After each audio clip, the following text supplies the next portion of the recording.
اللہ الرحمن الرحیم چینل میں آپ سب کو خوش آمدید۔ ہمارا آج کا موضوع ہے پتے میں بننے والی پتھریاں۔ پتا جگر کے نیچے ایک چھوٹا تھیلی نما آرگن ہوتا ہے جس میں جگر میں بننے والی رطوبت، جسے اردو میں سفرا اور انگریزی میں بائل کہتے ہیں، جمع ہوتی ہے۔ یہ سفرا ہمارے کھانوں کو ہضم کرنے میں بہت اہم کردار ادا کرتا ہے، خاص طور پر کھانے میں موجود تیل، گھی اور چربی اسی بائل کی وجہ سے اچھی طرح ہضم ہو پاتی ہے۔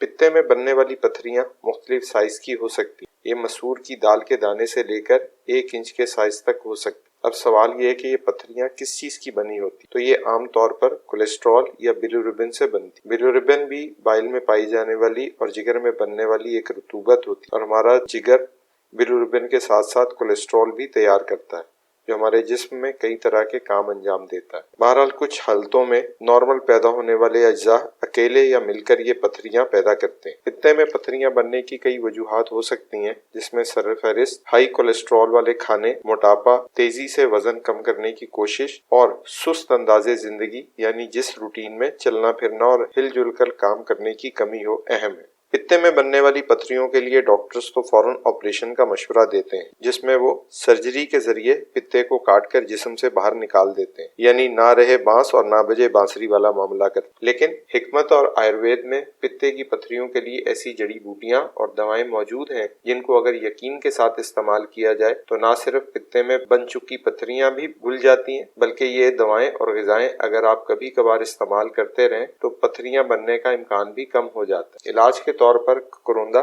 جسے انگلش میں ڈینڈلیون کہتے ہیں، کی جڑ کا قہوہ پیا جا سکتا ہے۔ ککروندے کی جڑ پنساریوں کے پاس سے مل جاتی ہے۔ اس جڑ کو تھوڑا کوٹ کر 5 گرام کی مقدار میں 2 گلاس پانی میں 10 منٹ ابال کر جوشاندہ تیار کر لیں اور صبح و شام پی لیں۔ اسی طرح سے پودینے کی ڈنڈی اور پتوں کا جوشاندہ بھی اس حالت میں فائدہ دیتا ہے۔ ہلدی بھی اپنی بے پناہ خصوصیات کی وجہ سے پتے میں بننے والی پتھریوں کے لیے مفید سمجھی جاتی ہے۔ یہ تمام چیزیں جگر کے کام میں معاونت کرتی ہیں، جس کی وجہ سے جگر اچھی طرح سے کام کرتا ہے۔ یہ بائل کے فلو کو بھی رواں رکھتی ہیں، جس کی وجہ سے چھوٹی پتھریاں بائل کے ساتھ مل کر نکل جاتی ہیں۔ غذا میں سیب، مولی، چیری، کینو، موسمبی، گریپ فروٹ اور لیموں کا زیادہ استعمال کریں۔ اس کے ساتھ ساتھ یہ بھی ضروری ہے کہ مریض اپنی غذا کا خاص خیال رکھیں۔ ہائی کولیسٹرول والے کھانوں سے پرہیز کریں، کم چکنائی والی غذا کا استعمال کریں، تلی ہوئی اور زیادہ مسالے والی غذاؤں سے بھی اجتناب برتیں۔ ہلکی ایکسرسائز اور واک کو معمول بنائیں۔